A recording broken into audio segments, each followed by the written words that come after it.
guys, and welcome to Comic Book Weekly. And we are here to discuss some big news that actually came out today, and a lot of big news that came out yesterday. This is going to be a huge show tonight with James Tynion leaving DC Comics, everything that happened to Tim Drake today, which, we've been talking about for a while, so it's not really new news to us, but now it's finally confirmed. So we have a ton to talk about, but let's intro everybody. So Chris does not have his camera, but how's it going, Chris?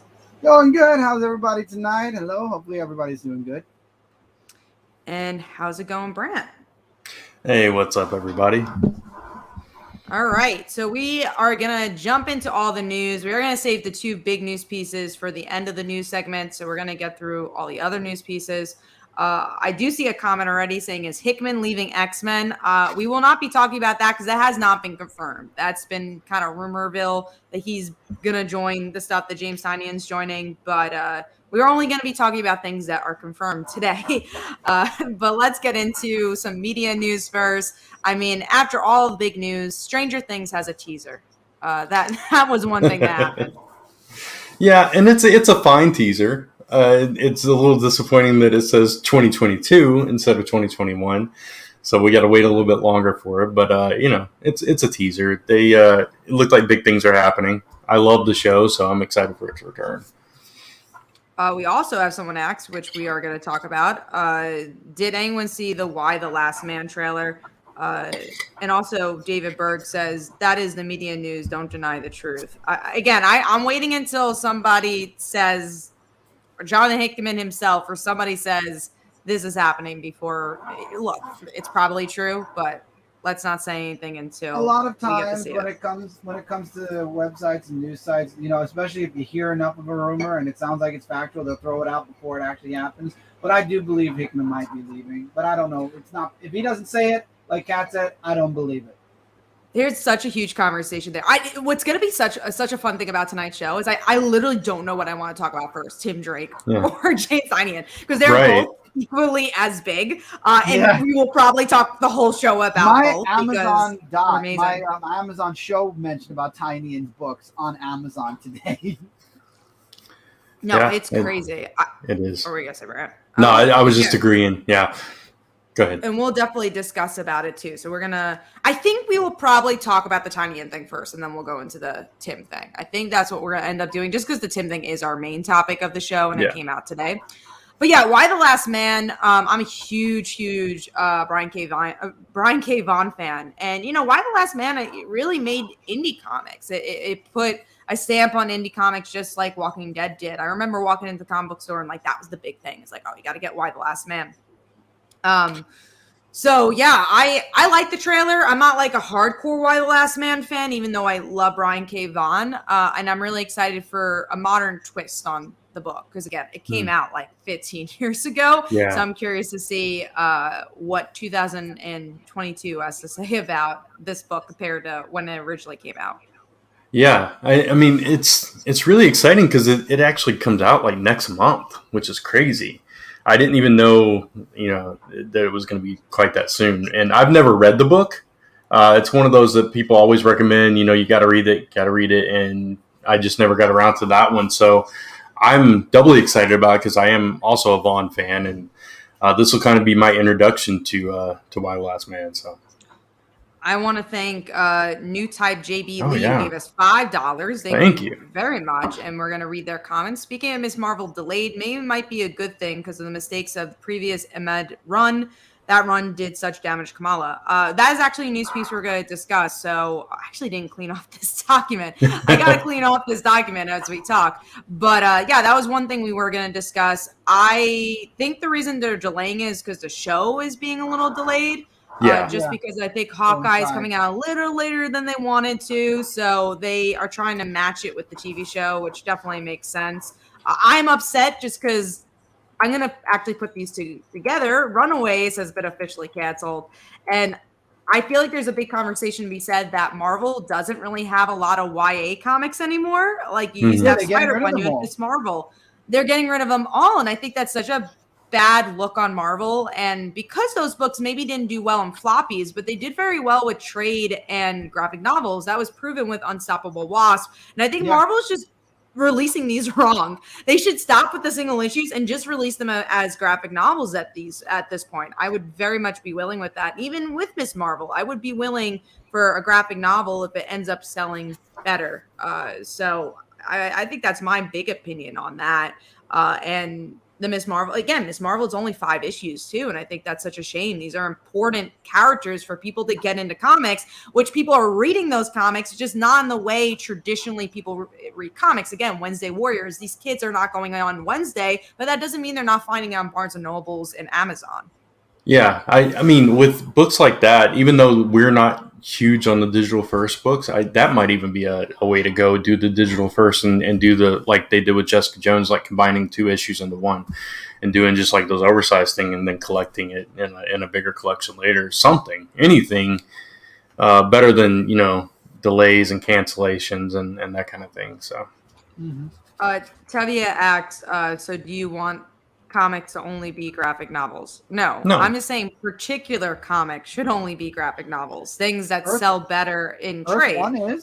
Earth One is straight up hardcover graphic novel, and so is Earth One is, and so is the there was another one from DC that they made straight to hardcover. The YA books. Their YA books are all graphic novels, and they're selling really, really well. Now, for us, we're not reading them because they're not targeting us, but those books are selling really well. Would it kill the comic book industry, as Tevye says? No, this is a way we're going to save the comic book industry, which we're going to talk about the Jacob Signing and stuff. But just because you're not buying comics that way doesn't mean other people won't find comics, and that's what we need and want for this industry to grow. Plus, I mean, we all know that, like Marvel and DC, they don't make their money on the floppies. Those things are so cheap for them to produce, and they're priced so low, even though they're high for us, $5 a pop and stuff. They're not making a bunch of money on those. They're making the money on the trade collections of those. Those are just to hype up eventual trade collections at this point, right? It's like, okay, if you like this well enough, we'll put out this trade and we'll keep producing new versions of this trade so people keep buying this trade so we can make a lot of money. Yeah, no, I mean, it's so interesting. I was just having a conversation with my comic book store about like how House of M for people, like it's still selling out because of WandaVision.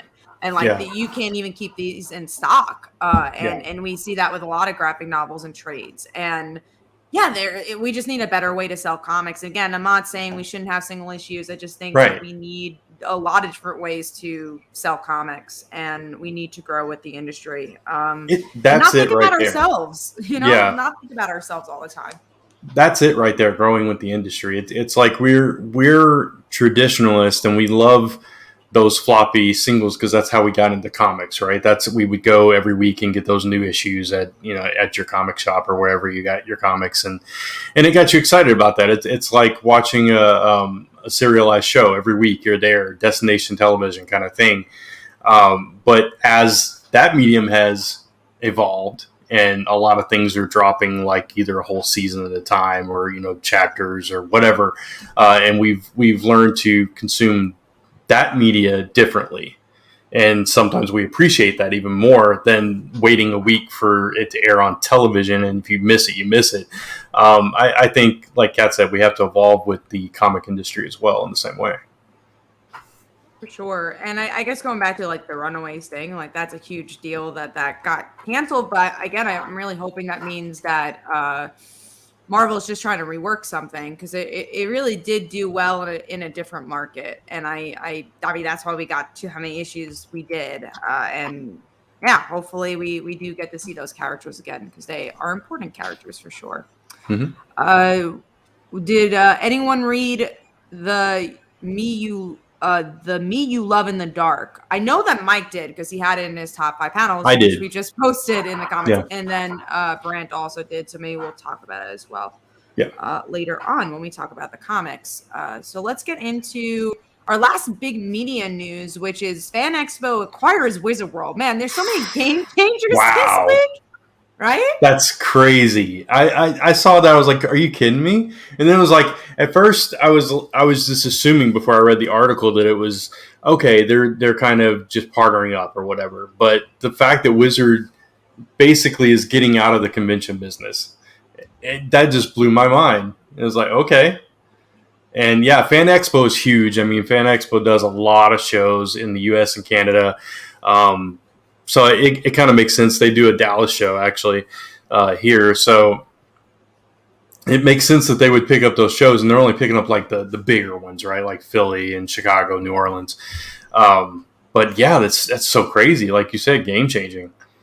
Yeah, I'm curious to see if Fan Expo will able to liven those events up again, because I went to Yeah. Wizard World Philly and it was a hard place to sell comics. So is Austin. Austin is it seems like just in the recent years, it's not a comic show anymore, and I hope Fan Expo changes that. Yeah. And it's so weird because Austin is such a comic town. There's like huge comic shops there. Their motto for the city is keep Austin weird. I mean, it's kind of their thing to kind of be, rebel against the system kind of thing there. So it's so weird to be at a comic show and it was so poorly. It was so poor for us at least, and everyone around us too. So the one time that we set up there. But yeah, I hope they can breathe new life into Wizard or whatever they're calling it now. I'm sure they'll be like Fan Expo Chicago or whatever. But I hope so for sure. Because when I went to Philly, and it was so close, I would love to do another Philly show, but there hasn't really been a big one. So Tevye, it's not hard to sell comics in Austin. It's very easy to. What Brant was saying is the Wizard World show. Yeah, the Wizard World show itself. Yeah. It was just very much a celebrity show. It just had nothing really to do with comics anymore, and that's why it was hard to sell comics. But with Fan Expo, I know in the past they've done a really good job at making a comic book show, at least from what I heard about Boston, which I'll be going to Boston this year. Finger crossed that everything continues to stay well to do their show. So I've only heard good stuff. Yeah. No, we actually met a really cool creator / fan at Austin. So it was a good experience. And I've stayed in touch with her. She actually was on my podcast when I had my podcast and everything. So, but no, there's a lot of comic people in Austin, and there's like huge comic shop there. Just, like Kat said, to clarify further, just the Wizard show was hard, but yeah. So the next thing we wanted to discuss is that the Death of Doctor Strange is getting a Spider-Man tie-in, but the twist is it's going to be a Ben Reilly tie-in.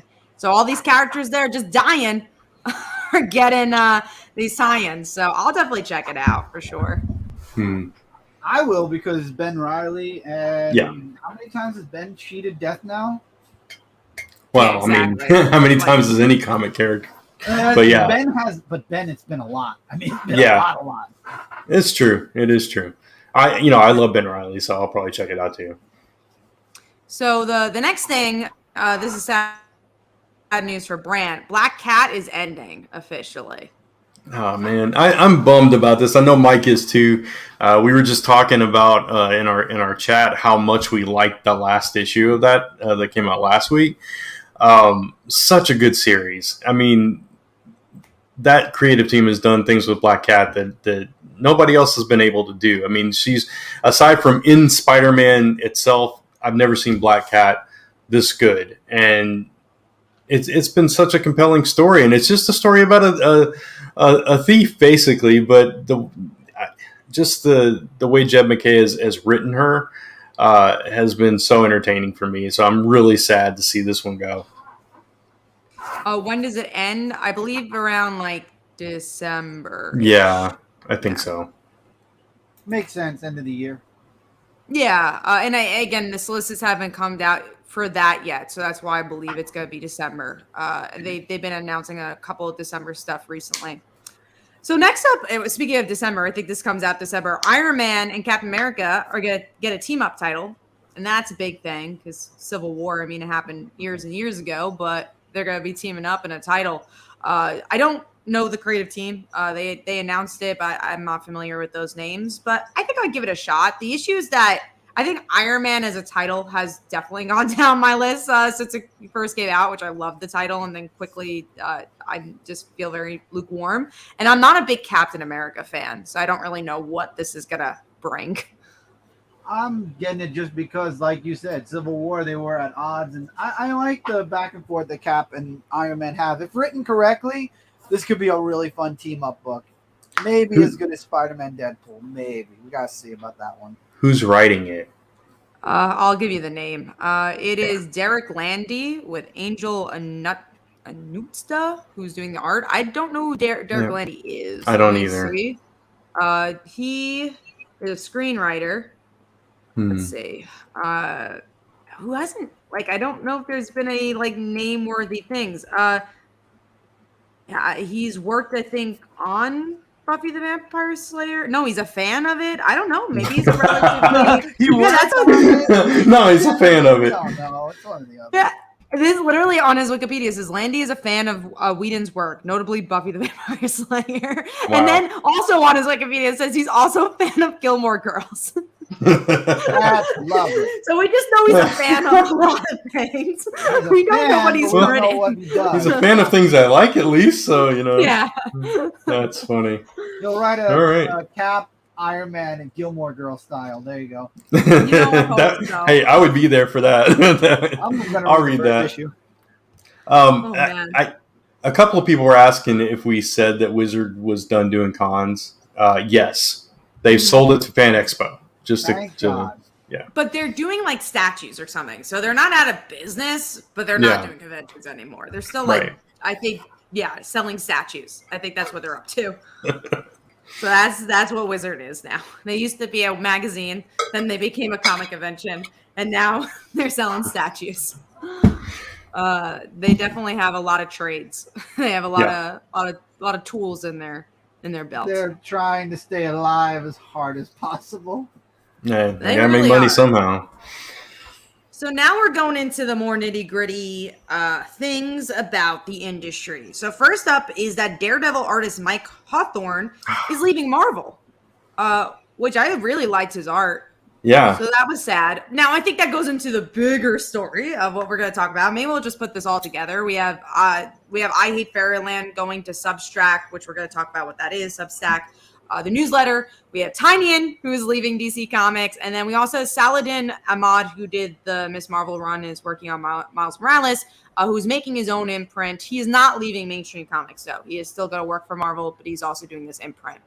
The big thing here is that a lot of A-list creators are leaving Marvel and DC. And I think it really shows with this Captain America Iron Man title, where we have a creator where I couldn't really find what they were doing. And it's just they are a fan of Buffy the Vampire Slayer. So a lot of these A-list creators are doing their own thing and trying to make money. And a big thing is because Marvel and DC are not paying them enough. They're not really giving them a lot of benefits that they couldn't do on their own, and also the freedom of what they could do on their own.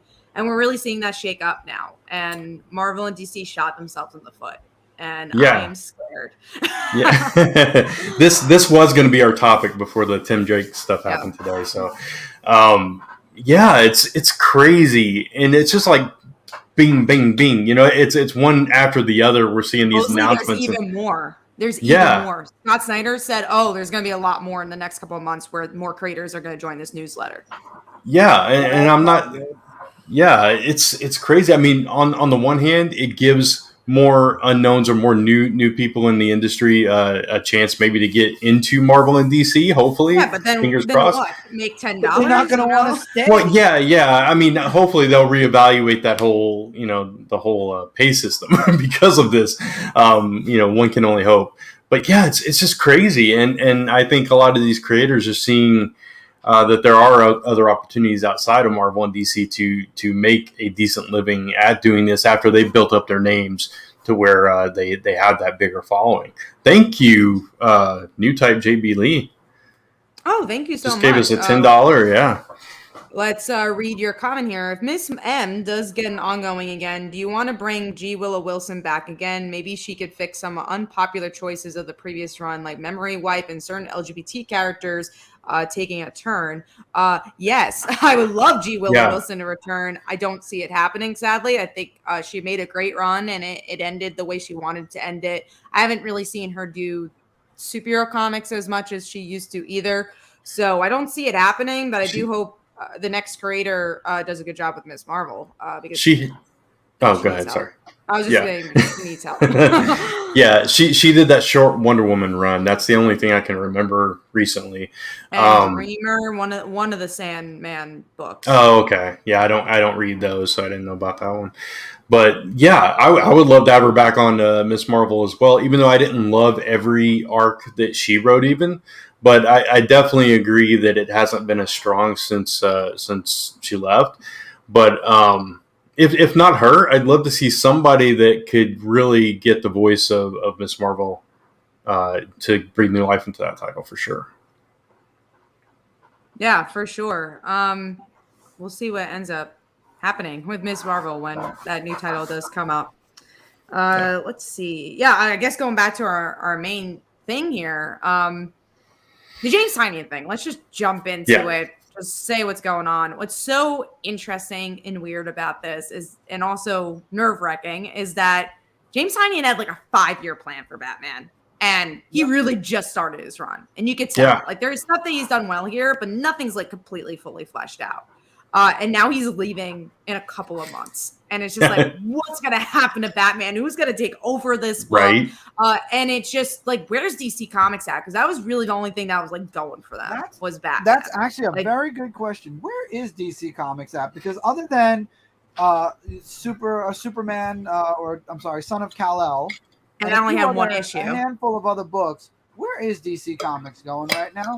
What's the goal here? Is it to get to the end of Future's End and undo it, or make sure Future's End doesn't happen? Or, I don't know. Yeah, that's the thing. Like, Future State was not as good. Great as it wasn't good. Yeah, I mean, there were certain stories in it that were good, and we got Yara Flor out of it, and there's characters that I enjoyed that premiered there, but by and large, it was not a great event, and it's something that we don't want the main continuity heading towards, because it's death and destruction for most of the DC characters. It's a weird place to be heading, and so it's really confusing what their end game is with this. It's been confusing since the whole 5G thing, and that fell apart, and then so on and so forth, and it just seems a little aimless. And 5G. Look. Editors are leaving. That's the big thing. Editors have left. Dan Didio was fired. I mean, those editors were fired too. And that's why everything has no purpose and it feels, lifeless, is because everything's a mess right now. They're walking on landmines, and now they're big guy. Like, James Tynion, he became an A-lister because of Batman, but also because of his other titles that came out around the same time. Yep. So, yes, DC made him an A-lister. Can they do that again? And will that A-lister just do the same thing that James did, or do the same thing that Scott did? Like, can they even keep A-listers anymore if you're not going to pay them money and give them royalties? The only big deal they made was Brian Michael Bendis, and it didn't do well. Yeah, exactly. Brian Michael Bendis did more damage, in my opinion, than help. One comment I saw that you highlighted about Grant Morrison. Grant Morrison has come and gone from the big two back to indie for years. He came, he left, he became the editor of Heavy Metal, then he left that and came back to DC Comics. Grant Morrison will leave and he'll be back again. I feel like he's one of those people that'll drift away, and then somebody will say, hey, we're going to give you a really big character that you've never written before, and he'll come back. He's one of the people I feel Grant Morrison will come back again at some point. So Grant Morrison's just one of those people that you give him a good story, he'll come back. That comment that you popped up there, it's not about who's better, Marvel or DC. It's just, we personally aren't enjoying a whole lot of DC titles. There are some titles that we are really enjoying. We talk about Nightwing all the time. That's such a good book right now. Title. Yeah, it's a Batman title. Most of the ones that we are enjoying are in the Bat family in some way, shape, or fashion. But yeah, it just seems like by and large, their entire game plan to where their universe is headed seems a little aimless. Agreed. Yeah, I 100% agree. And I think it's proof in the pudding for everything that's happened in the past, and how quickly they had to come up with Future's End and all that.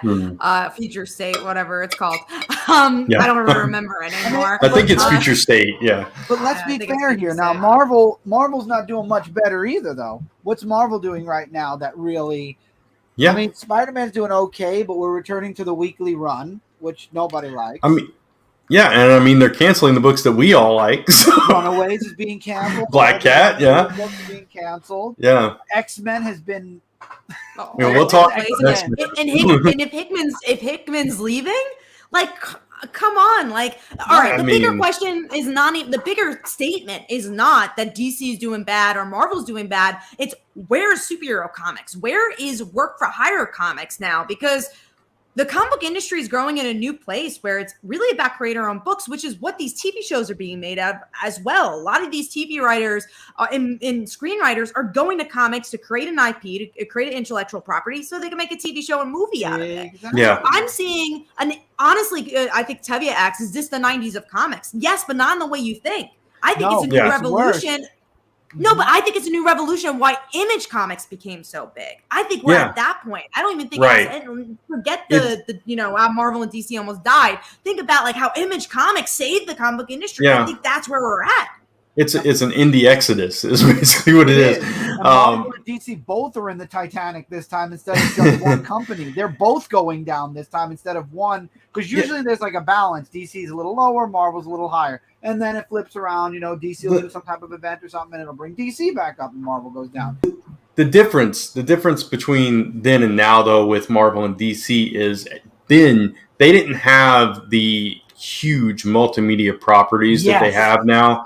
There was no MCU. Marvel was bankrupt. I mean, they had nothing.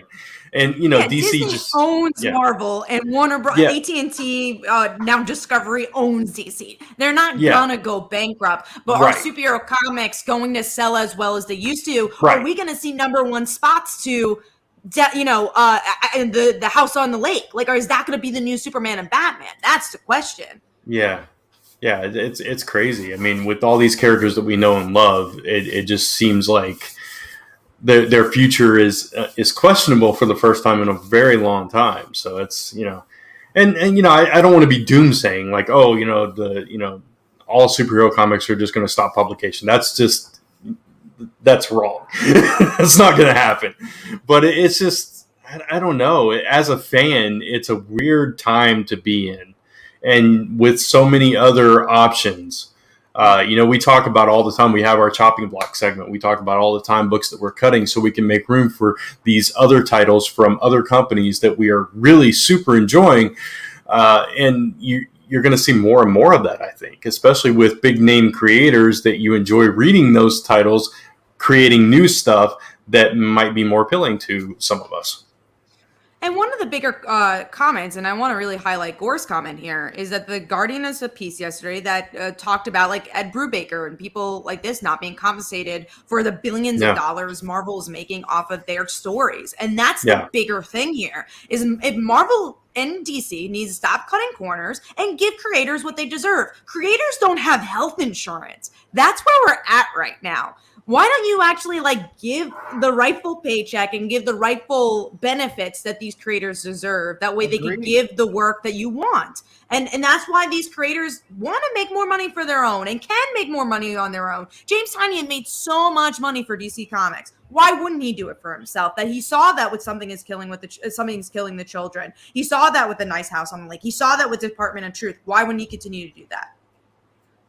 And that's the big thing is it's about respecting the creators for sure. And thank you, New Type JB, another $5. Speaking of the industry, I feel like there was a lot of push of diversity in the early 2010s with the New 52, especially the first Marvel Now. What happened? I am actually going to pick up that question when we talk about Tim Drake, because I think that's going to be, we'll definitely answer that question. And I want to answer that question, but I think it'll fit better to launch that. But I think we're still a little bit in the James Tynion comment here. And I think what's so interesting is that how are we going to read our comics? We're Wednesday warriors here. We love reading our comics every Wednesday. But now that we have this Netflix model and, again, this newsletter stuff, and most likely these comics that are coming from this newsletter is going to be released as graphic novels and not floppies. How are we going to read our comics? And what does this mean for retailers? I think out of everything, that's the people I'm most worried for. Yeah. Can you talk a little about Substack? Because I'd never heard of it actually before all this stuff came out. So I think most people haven't. It's a company that's literally a newsletter. That's what they do. I'm guessing it's like a MailChimp and stuff like that. Right. And they made a deal with James Tynion. So it was either DC Comics was going to make an exclusive James Tynion deal for how much money, whatever money it was for him to continue to do Batman, And then Substack said, hey, we're going to give you money to have an, I guess, exclusive. I don't know if it's actually exclusive, but I guess an exclusive first look at his comics. So it's like a Netflix model. Where you get to pay every month like $7 or you pay like $75 a year for all these James Tynion titles. And I'm guessing other creators as well. I don't know if it's going to be that, oh, you have to pay $75 just for James Tynion or $75 for Scott Snyder and James and Scotty Young and all these people. Scott Snyder is not on this newsletter thing, but I think he actually is. He's doing classes through them. So yeah, it's a newsletter company that's trying to do bigger things, and they're trying to release comics now and start a new revolution. And I believe they're giving him 90% of the proceeds. James Tynion's getting 90% of his proceeds, what he makes off of this newsletter. That's how much bang for their buck they're trying to get from him. Yeah, that's crazy. It's such a weird direction to go, but I mean, with so many big name creators headed there, it's like that could be a huge thing. And we kind of mentioned Scotty Young. He's relaunching I Hate Fairyland through this platform as well. I don't know if it's still going to be released through Image at some point or if it's moved on from that completely. But I also read in the article that like his blogging and stuff like that, he's moving to that platform as well. Mm-hmm.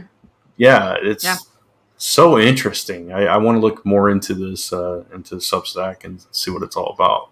I really think it's going to change the industry. And Tevye asks, will this make the floppies absolute?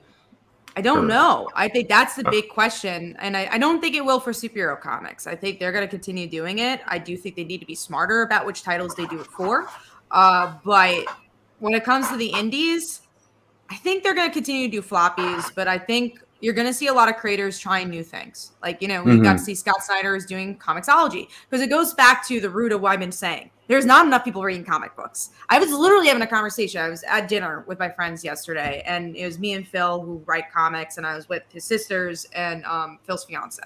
And they do not read comics, but they obviously like enjoy comics enough, and we were discussing about this, and I was talking to his sister, and she's like, yeah, she literally like is like once a week is near the comic book stores. Like, yeah, I read Batman White Knight, I love Batman White Knight, but never enough to go get the single issues, and I waited until that graphic novel. And these are people that are semi-interested in comics. Like, they like comics, they like the movies, but there's never enough to go every Wednesday to buy comics. So it's getting those people to try to read comics in a different way. And that's what this is what the industry is trying to do, is the people that read Webtoon, right? I see so many people love Webtoon, but don't like comic books because it's more convenient, or they like the platform better. So I think it's really the industry trying to pick up new people to read comics. That was kind of the point of that long story, is that this is why we have Substack. This is why we're going to see creators go to comiXology Originals to do their first looks, because more people maybe are reading digital comics and they want to try to get that audience. Like, it's just about getting a different audience and trying to grow. And I think that's really respectable. And I just hope that the creators think about the retailers in the long run and think about the Wednesday Warriors as well. Yeah. I mean, that's going to be the one thing that's kind of missing from the equation so far. But I'm sure, knowing these creators, they're going to be respectful of that and figure out ways to work with the retailers as well. But I mean, more power to them. They're using their name and their following to make a better living for themselves and produce content with more freedom to do whatever they want with these characters and these stories.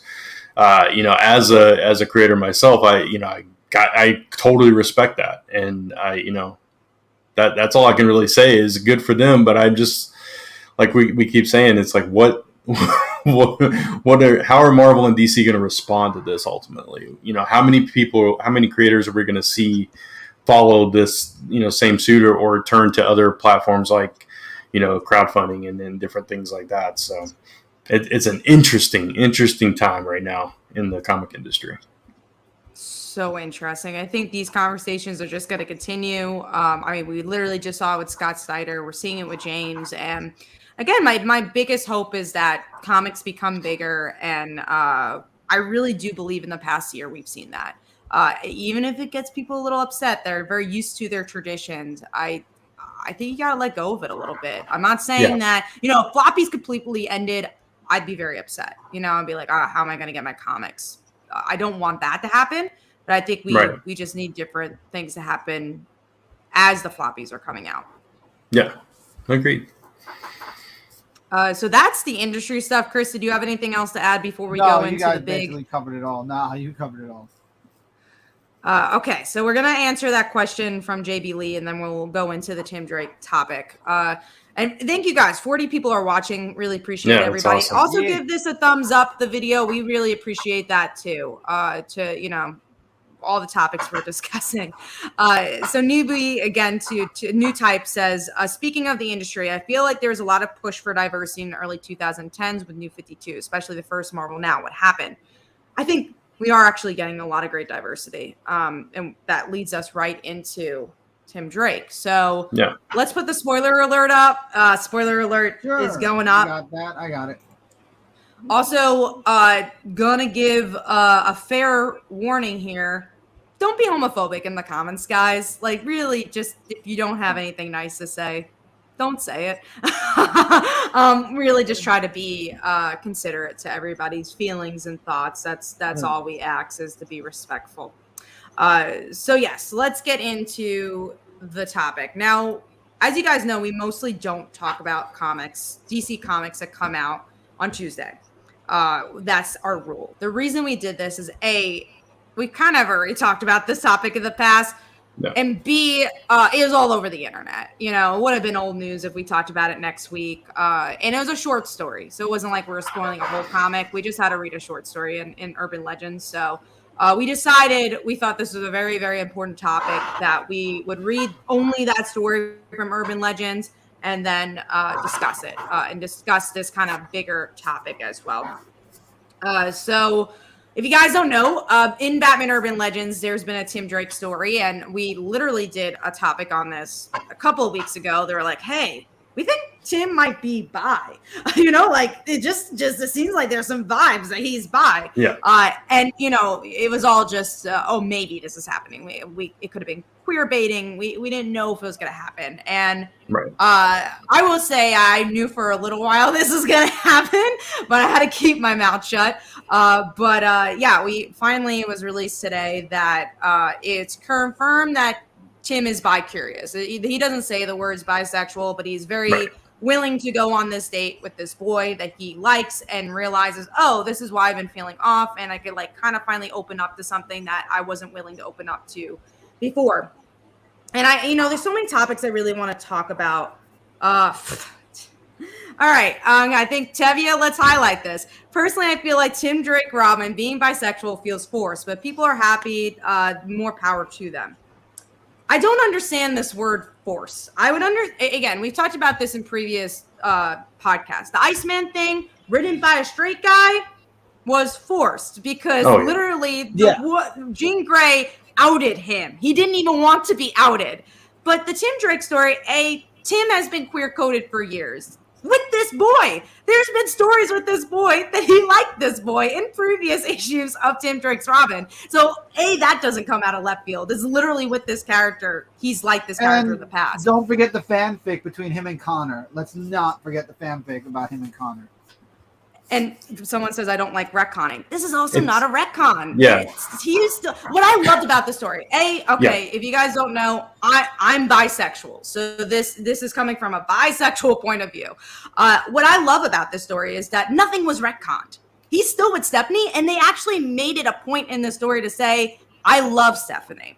And the only reason they broke up is because he had to figure himself out. Which there's a lot of people in the world who break up with their significant other because they need to figure themselves out, because they don't have it all figured out and they're hurting that other person. And then I think it was Tevia who said earlier in the chat, well, why was it off panel? Stephanie Brown has been off panel for years. Everything she does is off panel. Them getting back together was off panel. So of course this is going to be off panel. And that has something more to say about why we need more Stephanie Brown in comic books. It has nothing to do with the bisexuality. It's just that they don't want to showcase Stephanie Brown. So anyways, going into it, what I thought was beautiful about this is that name a bisexual male in comics. I'm waiting. Is there one? I don't know. Think of it. Yeah. Nope. Either they're one way or the other, straight or gay. There haven't been any bisexual characters. And he was never changed. That's what I also love about this story. Again, his past with Steph, his past with Wonder Girl is all still there. And him, like he says in his story, is like a light switch. He's like, oh, I just figured out I also like guys. And especially for men, I mean, I could only talk from a female perspective. But when you do like both genders, it is confusing, in a straight passing, in a heteronormative world, you are kind of pushed to like heteronormativity, because that's all you see. That's the only representation you have. So when you're bi, you could kind of like shut off the other side a little bit more, because it's like you still like the other sex, so why not go for that? But now that we're getting more representation and we can actually get stories like Tim Drake being bi, more people might be able to realize, oh, I feel that way too. I might be bi. And I think bisexuality is one of the harder sexualities to figure out because of that, because you still do like the other sex and you could somewhat ignore the other side of things. I'm so glad that there's finally conversations about bisexuality, especially for men, because I feel like there's such toxic masculinity in saying, well, oh, if you like boys, then that means you're just gay.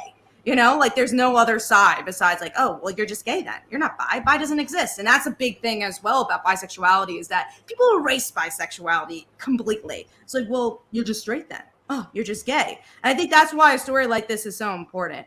Anyway, end of rant. That's my big number one point. But I do want to hear from Brant and Chris, and we'll go into other topics about this. The thing I loved about the story too was the natural, organic way that he came to this revelation for himself.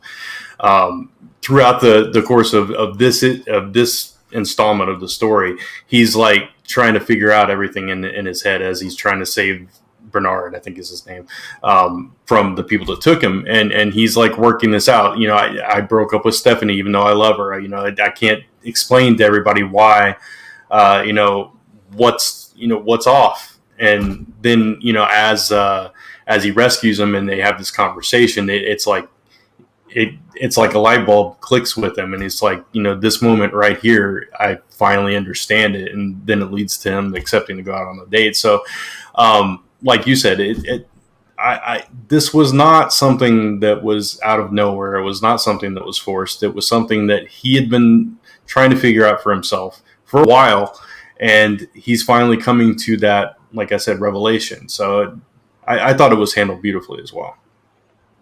I think it was organic. It wasn't forced. Out of all the Robins, it made sense with Tim. I mean, Tim has always been a very curious person in general. And even if he's dated, I know somebody in the comments said he dated Wonder Girl. He dated, to say it in a nicer way, he dated a spoiler as well. Steph. That doesn't mean anything. Being bisexual means that he could be married to one of them and still attracted to men. It does not matter. You could literally never be with the same sex and still die. But you could still find them. Yeah, exactly. You could still find them super attractive and literally be in a either gay marriage or straight marriage, but you still find the opposite of the same sex amazing. Yeah, that's the whole point of being bisexual. You like both. So I think Tim fits it perfectly, and I think the story organically told that. You both have said it. I mean, Kat literally preached exactly how I feel when it comes to Tim Drake and characters in general. It was done the right way with Tim, and it was organic. What are you going to say, Brent? I don't know. I was reading some of the comments. Also, I'm sorry. Like I mentioned, Tim and Connor's fanfic, literally, I mean, come on.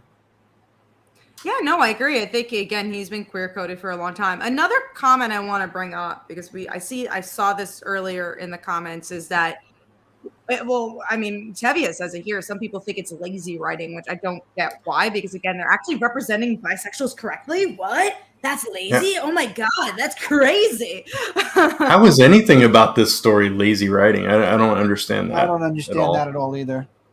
Some people, and I'm going to also make this a comment, because people are like, well, why don't you just make new characters queer? Why do you have to make old characters queer? Then we'll go into the other topic of how people say like, well, I just want good stories. I don't care about their sexuality. Let's go into the second one first, and I'll go into the first one. Why can't queerness not be a story. First of all, his queerness is not defining his character, obviously, because it took him 20 years to get here. It's obviously never defined his character. But now that he's allowed to explore his sexuality, why is that not a story? People go through that, Yeah. Like, again, it's just like, I don't know why we're not allowed to have that, but we're allowed to have all these straight people like Superman and Lois. Okay. So should they not love each other? Like, I think that's forced storytelling. Romance, straight. That's so forced. Why can't we just have Superman punching people? He likes a girl? That's so weird. That's so disgusting. It's like saying that. Like, if you think about it from the other side, it's like, then why should there be any romances then? There shouldn't be any, because that's forced storytelling. That's not comic books. And that's what confuses me when people say that. What do you guys think about that side of things? No, I completely agree with that. Not enough people put themselves in the shoes of other people, and that's a blanket statement, but it's the truth, and that's I couldn't say it any better than you just said that.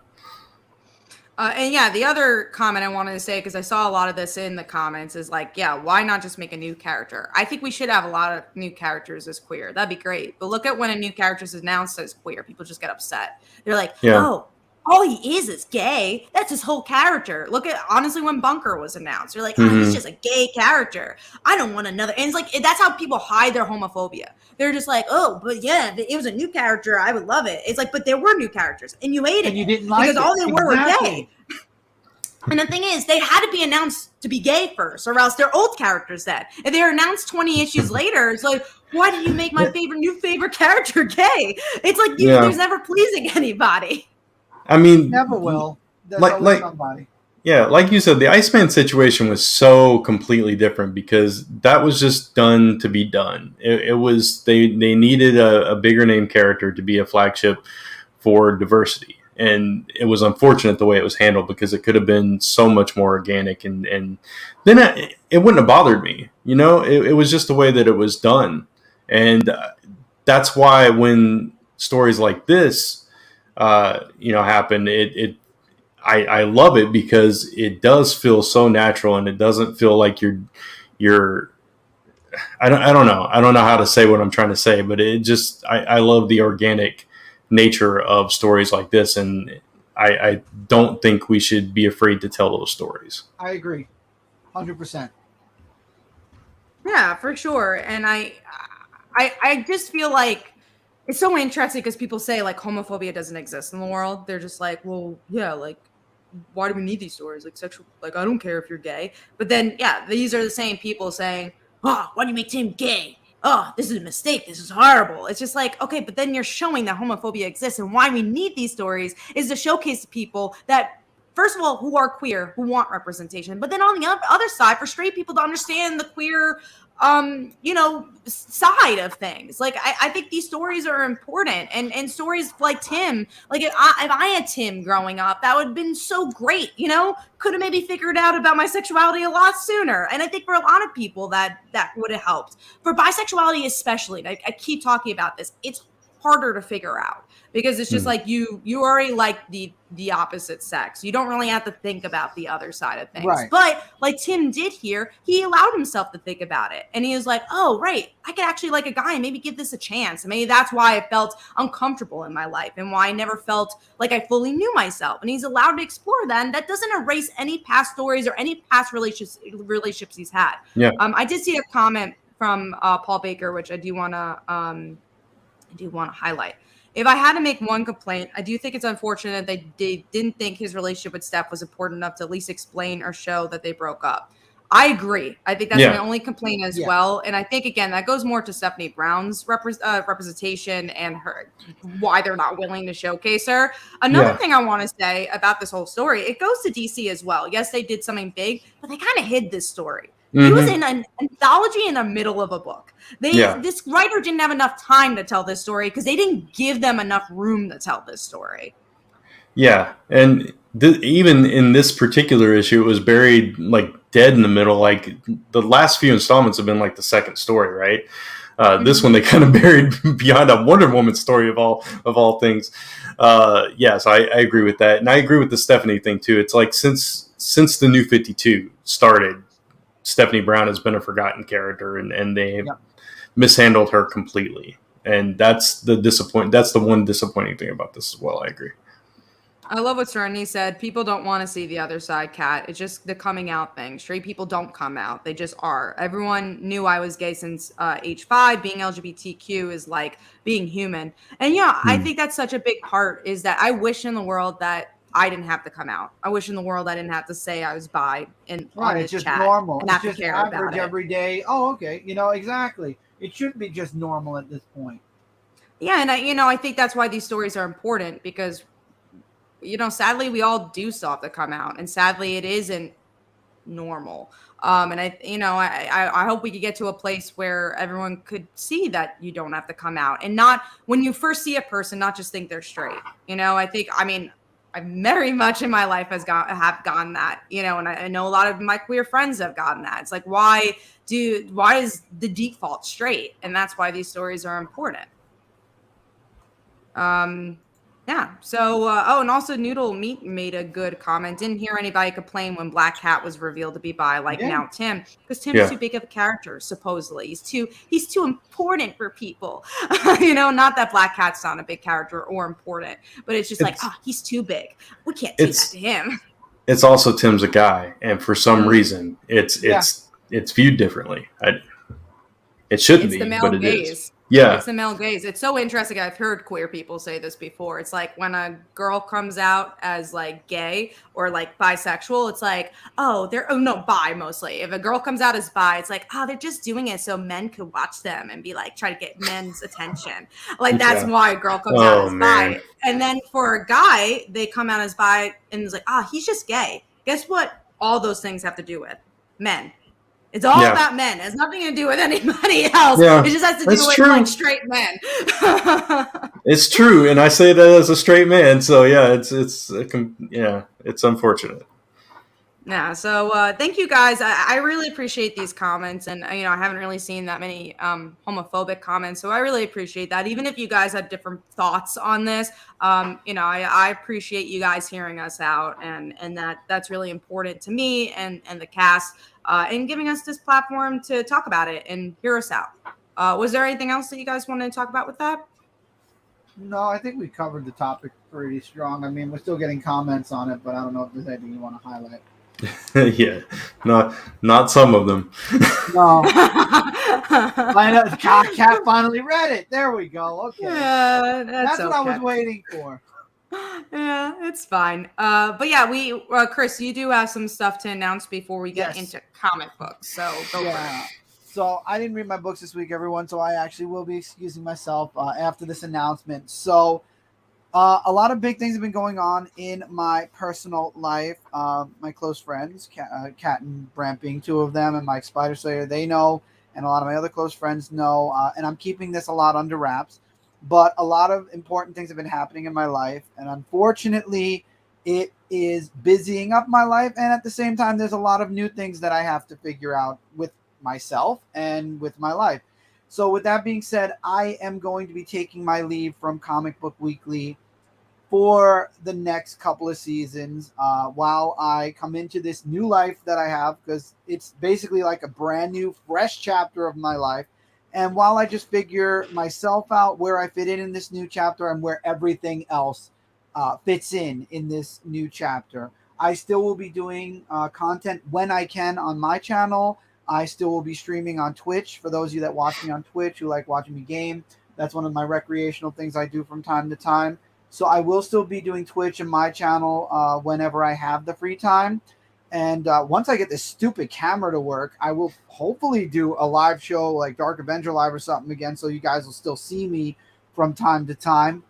But I'm going to be gone for a little while from Comic Book Weekly just because I have a lot of things I have to figure out. A lot of things to figure out. And after today especially, I know I made the right decision because a huge piece of life, new life hit me today. So I have a lot of things I have to figure out. But I am still around. I am still contactable, whether it be on, like I told you, my own channel or my own Twitch or Twitter or wherever you find me.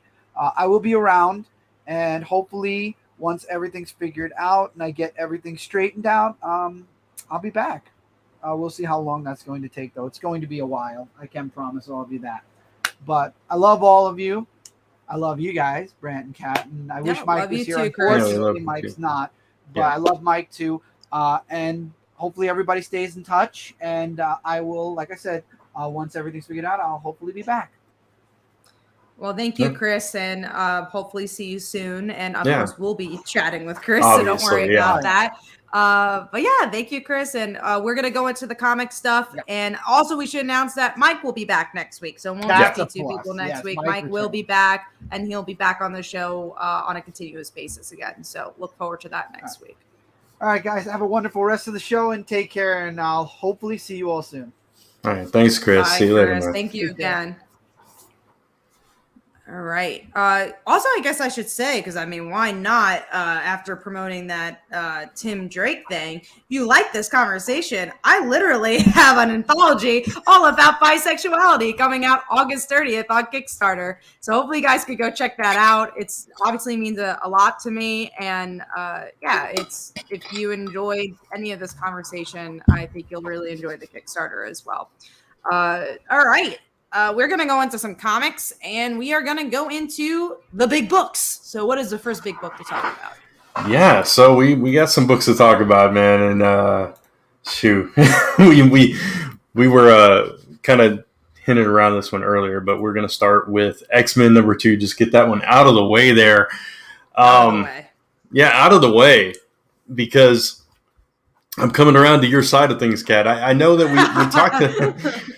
We talked about last week, I think it was, or maybe it was the week before, how not excited we were for that first issue, how we wanted more out of it. And with this issue, I was even less excited. And I felt like, for one, things were just like all over the place in this issue. But at the same time, there was a scene where Sunfire basically told his whole life story to these strangers for no apparent reason whatsoever, just so we, the reader, could get all this backstory on him, I guess. But it was just like so weird and so oddly placed in the story. It just completely took me out of it. And it was like that throughout the whole issue. And it left me like just scratching my head with like, what the heck am I reading at this point? So how'd you feel about it? Yeah, if I'm being honest, I was just kind of bored by the whole entire thing, and that sucks. This is an X-Men flagship, and I just don't care. There's not one thread I care about, and this is again the X-Men flagship, and I don't know where this book's going. I don't know where Hickman's stuff is going. I will read Inferno. I will read Marauders. I do not know if I'm getting the next issue of X-Men. I'm half chopping it for now, but I just do not care. I don't even think the art's that good either. The art is not flagship art, in my opinion. No, not at all. And I don't know. It's just I can't get past that whole Sunfire thing. It was so weird. I don't know if it stood out to you like it did to me, but it was just like I forget, somebody said something like thank you or something. He was like, you wouldn't be thanking me a year ago, and here's my life story and why. It's like, who does that? That's just not a thing. Anyway, so yeah, that's X-Men for you. That was X-Men. We'll see how long that lasts on our pull list. Yeah. Going to the other side of things, we got Batman issue number 111.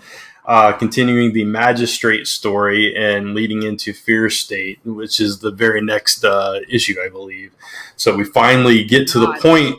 Yeah, we finally get to the point at the end of this issue where this entire arc started with him under the influence of Scarecrow. This issue made it even more apparent that Future State is where everything's headed, which I'm not crazy about. Well, also now knowing James Tynion's leaving, I feel even more underwhelmed. Because again, what I was saying before, I feel like his run was just perking. It was just like it was just starting to do stuff. Like I liked what he was building, but I didn't think it was ending yet. So now I'm like kind of scared. I don't think he can wrap everything he's started. And I feel like this whole entire arc has felt very fillerish. I don't feel like a lot has happened. And I'm nervous about the Fear State as well. I don't know. I didn't love this issue personally. Yeah. And like I said, I'm kind of nervous for the future of Batman, where it was in a pretty exciting place a couple of months ago. Yeah, and I mean, I didn't hate this issue either. There was some fun stuff. I love the stuff with Harley throughout the issue. I even liked Miracle Molly, but yeah, I agree with you. It was just kind of a, putting it in Young Justice terms, whelmed issue. So that is Batman. So we were asked about this next book earlier in the show. Tell me you love me in the dark, or the me you love. Not tell me the me you love in the dark. Man, that's a confusing right. It's a very hard title. Yeah. I was trying to say it before too, and I'm like, I don't think I'm saying this right. Yeah. This is the new one from Scotty Young, creator of Middle West, and we talked about him earlier too. It was a good, solid first issue. I enjoyed it. It's all about this woman artist that goes and rents this house to kind of find her muse again.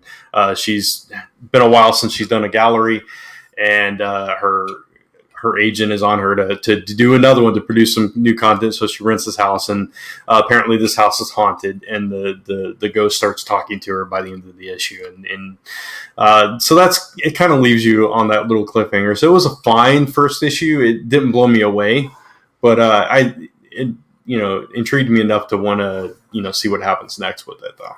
So. And I didn't think you did. But that takes us into our top 5 for our number 5. So what was your number 5, Kat? My number 5 was Stillwater, issue 9. This slows things down on purpose, and I like that aspect where, we get to see sorry, I was reading a comment. We get to see the children and what their point of view of the town is, which I thought was super interesting, as adults trapped in children's bodies, right? And some of the other politics going on within the town as things are starting to crumble because our main character has showed up. And this book is great. It's a good slow burn. I really like this book, and it feels like a TV show every month it comes out. Yeah, this was such a step up from the last couple of issues for me, I think, too, because it was all focused on the town burning. There wasn't a whole lot of progression in those last couple of issues, but this one, all the stuff that you just mentioned with the kids being trapped in, and the baby got me. It's like, distance in their eyes, because and you don't know how old this baby is, but it's much older than it is, than it appears to be. And just, taking all the information in, having to live like that, I can't imagine. Just that messed with my head so much. Written so well, that issue. For sure. I agree. Yeah. Mine was actually the book we just talked about, The Me You Love in the Dark, was my number 5. So we will go on to our next big book, which is one that we'll probably talk a lot about here. I'm trying to find the banner. There it is. Sinister War, issue number 2. Yeah, it's Sinister War. That's happening. It's so funny because we love the first. Well, you really love the first issue. I love the first issue. Pick of the week. This issue, same old Spider-Man, and it's not very good. It is so slow. Nothing is happening. I'm like, man, we're getting to the end of this run. That first issue is so good. Where's Mary Jane? Who knows? Where's that? No one's doing anything. People are just, Kindred's just like, now you fight. I control you. Now you fight. Yeah, it's so funny you say that. I watched Mike's review of this book, and he said the exact same thing. He's like, Kendra's just picking these people and telling them you're going to do this and you're going to do that, and they're just like, okay, sure. Honestly, seriously, and I haven't even had a chance to watch Mike's review, so I'm glad we're just on the same page about totally. that. Yeah, and I was too. I was just like, as I was watching, I was like, yeah, that is exactly how I felt reading that. It made no sense. It's like everybody's just like, okay, yeah, we're just gonna go kill Spider-Man. Even Boomerang is like, oh yeah, sure, I'll go kill Spider-Man for you. It's like, what the heck is going on here? Yeah, what happened in that character development? Yeah, it's just, oh man, I don't even know where this is supposed to be going at this point. So, I mean, to revert one more day, and I guess Ben Reilly to come back, but who knows how that's happening? Yeah, no clue out of this. Yeah, right. That last issue is going to be crazy because everything's going to happen in that one issue. Yeah. What did you guys think of Sinister? What are you thinking of Sinister War? I definitely want to hear that. Yeah, let us know what you think because it is something. Yeah, sorry, I was reading a comment. I am We're doing too. that, yeah, right? Yeah. Yeah, I don't know, dude. I won't call you out, but you salty. You care a lot about this thing for somebody that doesn't quite care about his sexuality. I don't know why you care so much. That is true. Yeah. All right, so we already talked about that one. So I guess we'll go into our number 4. Mine was Crush and Lobo number 3. Not as strong an issue this issue, but I did like the stuff, not the stuff with Lobo, but I like the stuff around Lobo, like the other characters, the other inmates, the other kid. Ultimately, what happens with Crush, which you saw coming from 10 miles away. That he's basically traded places with her. She's in prison now, and with the kid of this praying mantis alien as well, which was fun. But yeah, it's now she's in jail, so much for her relationship now. So who knows when she's getting out? I enjoy the flashbacks with. Is her name Katie? I think her name's Katie or Kathy. Katie. Yeah, the girl. I just call her the girlfriend, which sucks. I wish I know her name too. The flashbacks were great. I liked her interaction with Lobo. I think we kind of all figured he wasn't turning over a new leaf, but I thought it was interesting the way she got to jail, and it's a really fun book. It is next to Nightwing, one of my favorite DC books out there. I mean, Nightwing's number 1, of course, by far number 1. But Crush and Lobo is definitely top 3 for DC for me. I really liked the first 2 issues. This one was just kind of, it's in my top 5, obviously, but I didn't love it as much as the first 2 issues. So hopefully it's just like a little detour for me, and then I'm totally back on track. But I don't love Lobo. So it's I'm more there for Crush, and we got a lot more Lobo. So less Lobo, more Crush. I'm good. So yeah. Although the book is called Crush and Lobo, so they need to show a little bit of Lobo. Yeah, of course. So what was your number 4?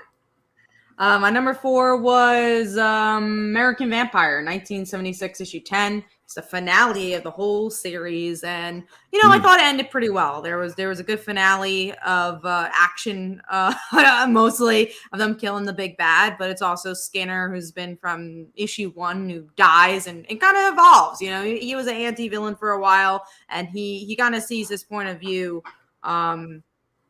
in general about the world, and it becomes a hero in the end. And Pearl's still alive. They actually go to the present in the end of the series, and she's like working for the government, and it definitely ends in a way where, hey, maybe we will get a more American Vampire and seeing what that's all about. But I thought it was a pretty solid ending.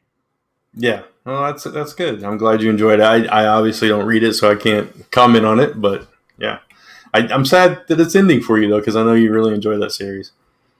I did. I definitely, it was one of my favorite Scott Snyder books for sure. Yeah. All right. Let's see. What is our next big book? Oh, I'm surprised where this one's going to be discussed later in another segment. I'm really surprised by this. So I kind of want to hear your thoughts on The Nice House on the Lake, number 3.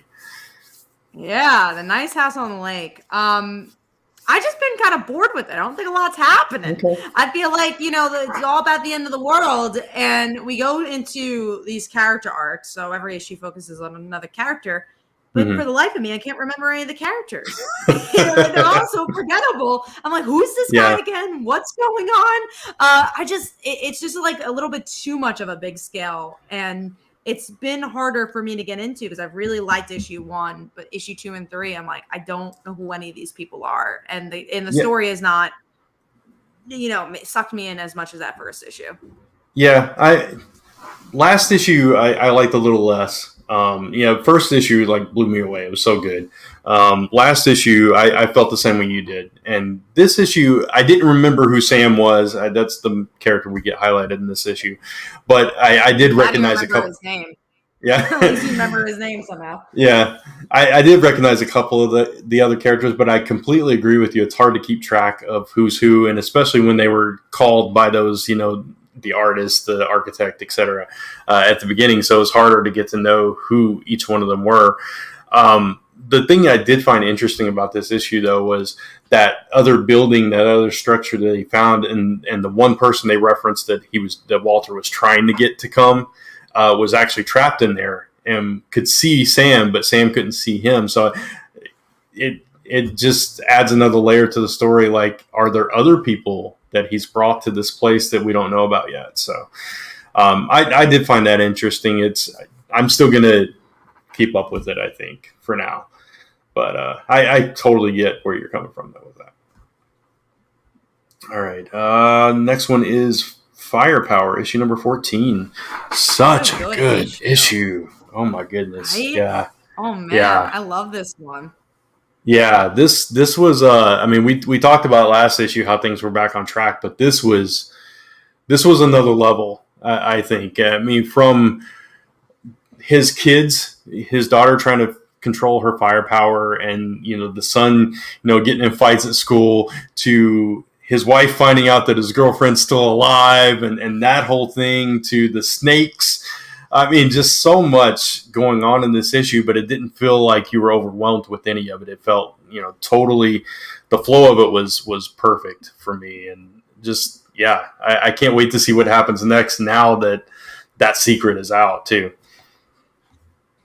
Yeah, I also thought this was just a really well balanced issue. Everyone had time to shine, and yeah, like you said, the cliffhanger was interesting, but also the mythology building was interesting with the snake person coming and attacking the daughter. It just was such a well balanced issue. I can't say it enough. From action to emotion to even some comedy in this issue, Firepower is just my favorite book out. It's just one of my favorite books out, from artwork too. It's just so good. Yeah, no, completely agree. And I love the way that they tied all these different characters together with the snakes too. Like you had, I can't remember his name, but Owen's mentor, playing basketball or whatever. And then, he deals with the villain, being, having the snake attached, and then you have the snake girl attacking the daughter, like you said, and then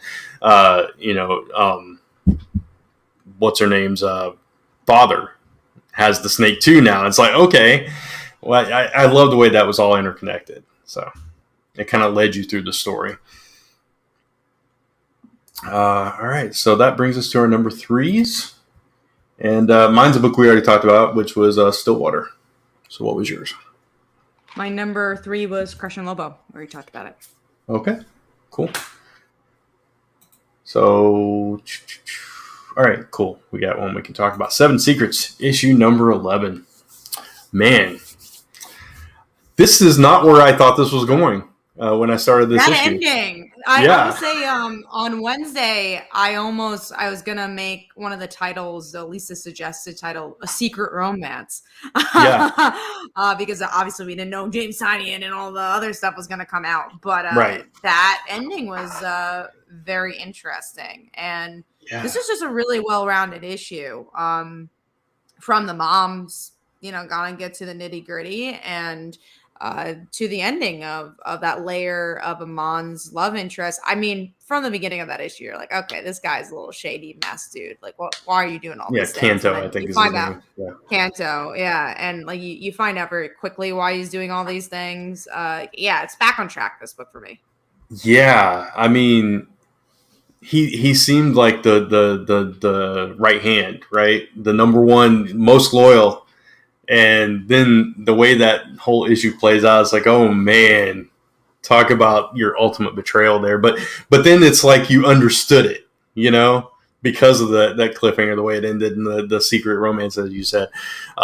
It made sense. It's like, oh, well, you kind of can't fault him because he's in love, but at the same time, dude, you just betrayed everyone. Wow. Yeah, such a good issue, such a strong issue. And the art, oh my goodness. I'm also curious when it started, though. I'm curious when the romance started because, like, when did the betrayal start? Like, I don't know. I'm curious.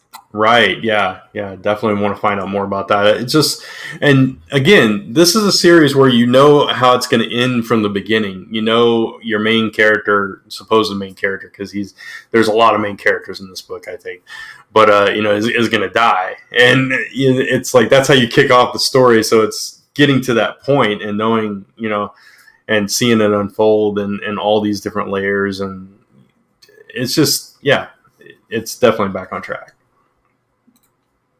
All right. I meant to put that as scroll. Oh, well. Going into our number 2s. Mine was actually 7 Secrets, so we literally just talked about that. Mine was 2. So, okay. We have the same number 1. So it sounds like it, yeah. All right. Do we have any more big books? Yeah, we got Silk number 5, which I forgot to make a banner for, so we'll just talk about it. Last issue of this series, and you read this one, right? I did, sadly. Okay. Sadly? Okay. Why didn't you like it? Exposition City, man. Okay. I didn't care about that evil lady. I was like, where's Silk? She wasn't in this issue at all. Yeah, it was the second issue of Exposition too. This was and it wasn't even like using the visuals well either. It was just straight up exposition. It was weird. It felt like it ended abruptly, and I don't know if that was by design or if they just canceled the book or whatever. It was supposed to be an ongoing, so it might have. Okay. Been, yeah. Okay. So it wasn't just me. So it did feel abrupt. I think the first 2 issues of this series were really good for me, at least. I got total Spider-Man vibes from it. And the more you fell into the main plot of this and the cat demon thing, the more it lost me. And by the end of this issue, it's like, okay, we got teased with multiple relationships here, and there was not much to go on there except for her crush on her therapist.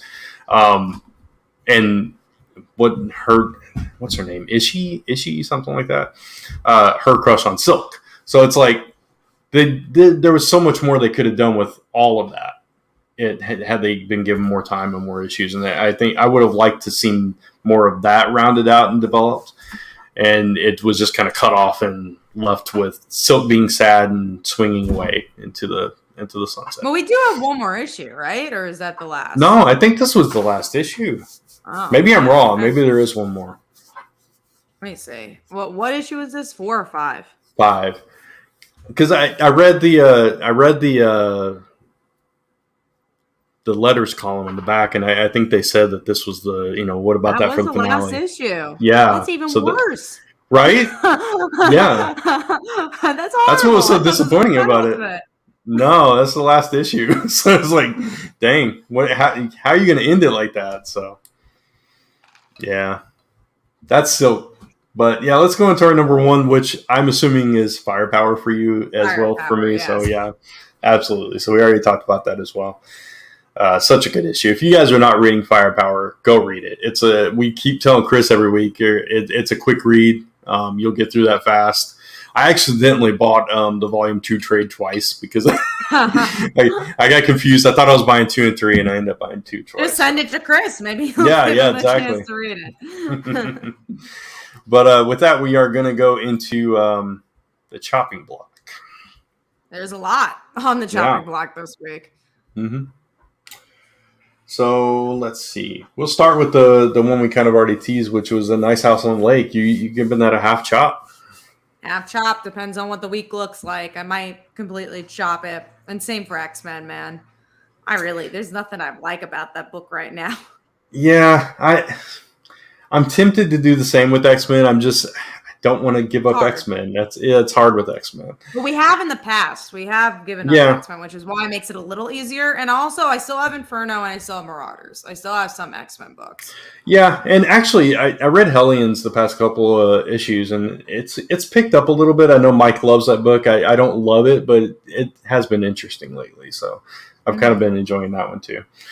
For me, I am half chopping Green Lantern. I like the story with that doesn't include Jon Stewart.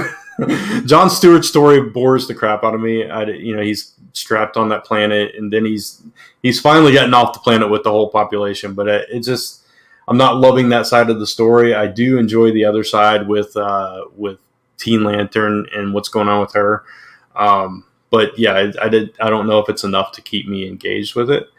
And then I'm hard chopping Transformers King Grimlock just because it's going to be a book I forget even comes out, I think. So it wasn't bad, but it wasn't like, oh, I got to run out and read this thing. So yeah. But that's it for the chopping block. So we'll go into most anticipated as we just kind of run through all these, which I have not cut this down at all yet. So I'll just dive into here. Infinite Frontier number 4. You're looking forward to this? No, okay. I just wanted to talk about how I'm not. Okay. I want to like this book, but it's been a hard one to love. Which is sad. Yeah, it has. Yeah, we kind of talked about that last week. If anybody wants to go listen to our thoughts on that, but it's been one of those books that we expected a lot more from. So, we kind of talked about Batman Urban Legends as our main topic, but I'm excited to read the rest of the book now. Jason Todd's last story is also in this issue as well, so I'm excited. I agree because I only read the Tim stories, so I'm excited to read the rest. Yeah, for sure. It looked like that was they gave it a little bit more room for that one. Just kind of flipping through it, it seemed to me like it was a longer story. Maybe it wasn't, but yeah, which I don't mind because I for the most part really enjoyed Jason Todd's story. I think Urban Legends is such an interesting book. I think it's so interesting that like it exists and it's still going on, and like it's such a weird book that's out. It's a Batman book that's an anthology, but also has stuff that's like happening to these characters that are like major. So keep an eye on Urban Legends. Like I've enjoyed every issue too. Like I'm not a huge fan of anthologies, but I've been surprised by this one. Like I've always enjoyed most of the book. Yeah, me too. And also if you're a Wildstorm fan, a Wildcats fan, it's kind of the whole the whole Wildcats team has been coming back in this anthology. So that's something to watch. The Wonder Woman story I referenced is about Zealot from Wildcats, and that's why it's she's in there, I think. So I'm saying that from just flipping through it, so I don't know for sure, but yeah. We'll definitely talk more about it next week. Also, I think it's going to be fun to talk about it because Mike obviously didn't get his opinion on Tim Drake, so I'm excited to hear his opinion on the story as well. Yeah, for sure.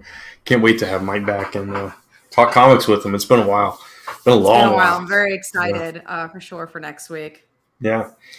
All right, we got Captain Marvel number 31 after that whole thing with Doctor Strange, the way it ended last time. I don't know what is this starting in New York or is it continuing with the magic stuff? I didn't look up the solicitation. Sorry, which one? Captain Marvel. This is the new arc. This is the like Captain Marvel's arc, like where we're going to get the Miss Marvel teaming up and some other Captain Marvel characters. I'm excited for this one for sure. Great. Yeah, for sure. Awesome. All right, and then we got let's see, we got some free comic book day books. We can just kind of lump any of those you want to talk about together because I know you marked the Spider-Man one. I didn't really look into these. They caught me by surprise, and I put up together this most anticipated. Full disclosure for everyone watching, like literally at the last minute, so I didn't get a chance to really look into all the books coming out tomorrow this time. I keep forgetting that Free Comic Book Day is this weekend. I'm doing a signing for Free Comic Book Day, and I keep forgetting, so that's not good. But I'm excited for Spider-Man just because it's Spider-Man. I'm hoping we get some more information about Beyond. I'm interested in Batman because, again, this arc has not really given us that much information about Future State, so hopefully that does. And then Avatar, because, like, I love Legend of Korra, and we don't have a book right now. So, I'm really excited for that. Yeah, it looked like there was some really interesting titles. Hopefully we'll get some stuff. I know Avengers, just throwing out there, Avengers Hulk, there's Enter the House of Slaughter from Boom, a bunch of them. I mean, it's Free Comic Book Day, so obviously there's a lot of books. So let's go to Defenders, which I don't think I'm going to try this. So that's understandable. The only reason I'm getting this is because Betty's in it. So I'm getting it for Betty. And also Alowing is writing it. And I obviously like Immortal Hulk, so I'm interested to see what he'll do with it. Yeah, no, I get that totally. We got Pennyworth, which is finally coming out. It's a Bat book. TV show. Yeah, based on a TV show, which I've not seen, or is it out? It's not out. I think it's on like season 3, Brent. It's on season 3, is it really? I've never seen it. So this will be my introduction to Pennyworth. So I'll try it out and see, we'll see. I'll look at it. Fight Girls, issue 2. I hope I love it. I hope you do too. Issue 1 was interesting. Like there's stuff like I just like the look of the book at this point. Just picking up for the girls. There's not much plot, but there's some good action, and maybe that's all we need. Maybe it's just a popcorn flick, and that's okay.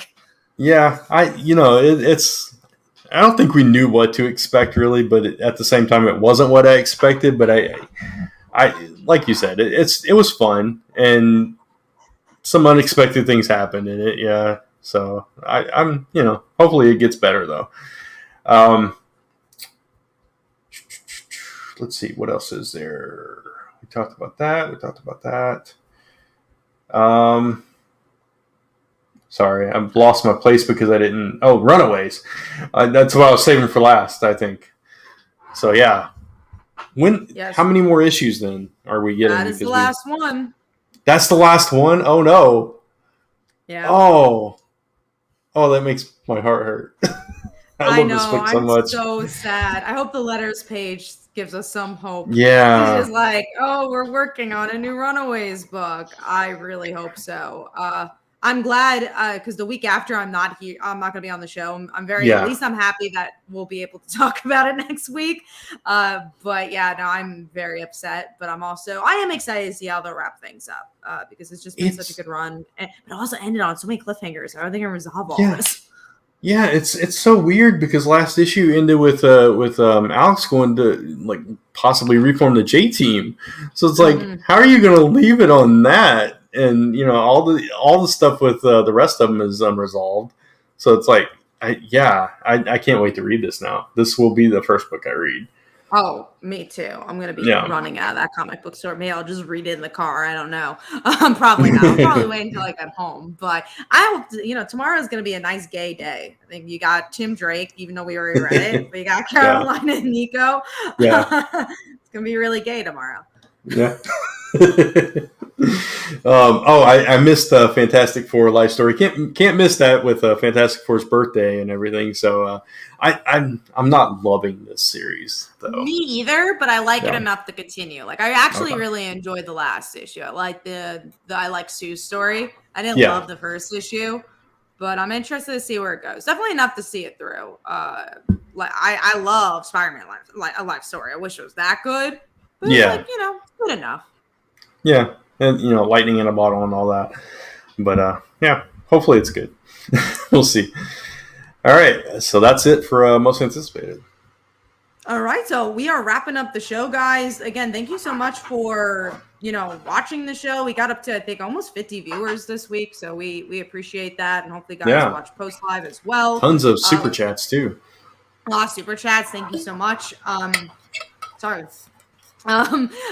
We also will have Mike next week, like we mentioned. So we're very excited for that to, have the trio. Sadly, Chris won't be on for a while, but at least you will have 3 people except the week after where you will only have Brant and Mike, but, we will be back on track after that. Summer is crazy for everybody. So we're going to see what's coming up for everybody. So Brant, what is coming up for you? Oh man, the only thing I really have coming up is our next book that we're releasing. It's called In the Land of the Dragon. It's a cyberpunk story. You'll be hearing a lot more about that in the weeks to come. Hopefully, I'll get the pre-launch page up for that soon, so everybody can start following that. Really excited about it. Gorgeous art. We got some really cool covers coming in for it, and we're hoping to launch that in early to mid-September. So I'll talk more about that when it gets closer. But aside from that, I'm just trying to get everything else done, and done and out there. So that's it for me, I guess. So that was a pretty good summary of everything coming up. For me, I have another fun-filled weekend. I got Saturday. I'll be at JHU Comic Books on Staten Island doing a signing all day for Free Comic Book Day, and I'm gonna do a vlog for that because I've never been in the comic store all day for Free Comic Book Day. So why not do a vlog and be inside a comic book store on Free Comic Book Day? You guys could very popular comic book store as well. So look forward to that. I'll hope to post that probably Monday. I'll have to see when I want to post it, but maybe Saturday. I just know that weekends don't do as well for videos, so we'll see when I end up posting it. But I will have that vlog up this coming Thursday. I will be doing a whole video on the Tim Drake stuff because obviously I still have a lot to say about it, and I want to talk about why it's important and have something on my channel. So I'll be discussing that. Sunday, I'll be in Long Island for TropicCon. It's an outdoor kind of flea market thing. We're a guest for that. Me and Phil are a guest for that event. So go check it out. We are selling Haunting and like Father Like Daughter and By Visibility stickers and The Dancer and Slice of Life prints. We got a lot going on there. Slice of Life, our queer webtoon, released a new episode Monday. So go check out the webtoon. I will post a link in the comments if you haven't checked it out. Subscribing really helps for sure. And then obviously By Visibility, like I was discussing before, is coming out in a few weeks, August 30th. We are launching the Kickstarter. So if you guys can follow the page, it really helps. That way you guys can be prepared for all those early bird specials. And even more Comic Cons to come soon. It's just a really busy couple of months. So, yeah, look forward to all that stuff. Thank you guys for watching, and we will be back next week. Yeah, all right, guys. Absolutely. And we got all our promo stuff. Here we go. Yep. Subscribe to the channel. Press that bell because you can get notified when we go live. We have all our social medias as well. And like this video because that really does help the channel. Comment if you're watching post live or even now. That also really helps the video to get it out there. So please do that. And yeah, we really appreciate it. And we will see you guys next week. Bye.